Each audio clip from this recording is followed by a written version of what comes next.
മറ്റൊരു കാര്യം, കഴിഞ്ഞ തവണ തെഹ്ലിയയുടെ സ്ഥാനാർത്ഥിത്വം പ്രഖ്യാപിച്ചതിന് പിന്നാലെ അഹമ്മദ് ദേവർകോവിൽ ഒരു ആരോപണം ഉന്നയിച്ചിട്ടുണ്ടായിരുന്നു. അതായത് തെഹ്ലിയ ജമാഅത്തെ ഇസ്ലാമിയുടെ നോമിനിയാണ് എന്നുള്ളത്.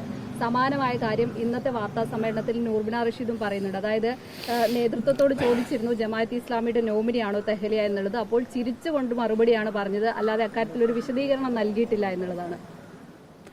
അവർ മുസ്ലിം ലീഗുകാരിയാണ്.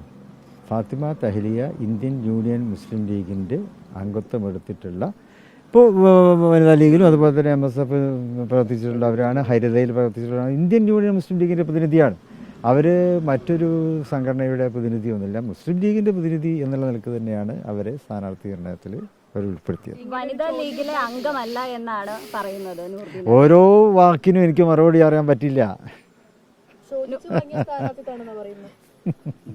നൂർബീനക്കെതിരെ എന്തെങ്കിലും നടപടി ഉണ്ടാവുമോ?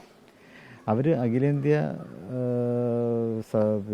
വനിതാ ലീഗിൻ്റെ ജനറൽ സെക്രട്ടറിയാണ്. അത് അഖിലേന്ത്യാ കമ്മിറ്റിയാണ് ആ കാര്യത്തിൽ ഇനി എന്താ ചെയ്യേണ്ടത് അവർ തീരുമാനിക്കും.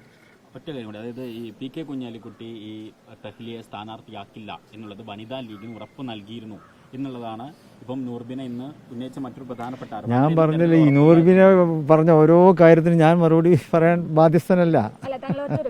വനിതാ ലീഗിന് എന്തുകൊണ്ടാണ് ഇത്തരത്തിലൊരു പരിഗണന കൊടുക്കാതിരുന്നത് ഈ തെരഞ്ഞെടുപ്പിൽ? വനിതാ ലീഗ് കൊടുത്തിട്ടുണ്ടല്ലോ, 2 സ്ഥാനാർത്ഥികൾ വനിതാ ലീഗിനുണ്ട്. പിന്നെ ഇവിടെ കൊടുക്കാത്തില്ല. ഞാൻ പലപ്പോഴും പറയാറുണ്ട്, പുരുഷന്മാരൊക്കെ പുരുഷ ലീഗുകാരും ലീഗിലുള്ള വനിതാ ലീഗുകാരുമാണ്. അത് അത്രേ ഉള്ളൂ.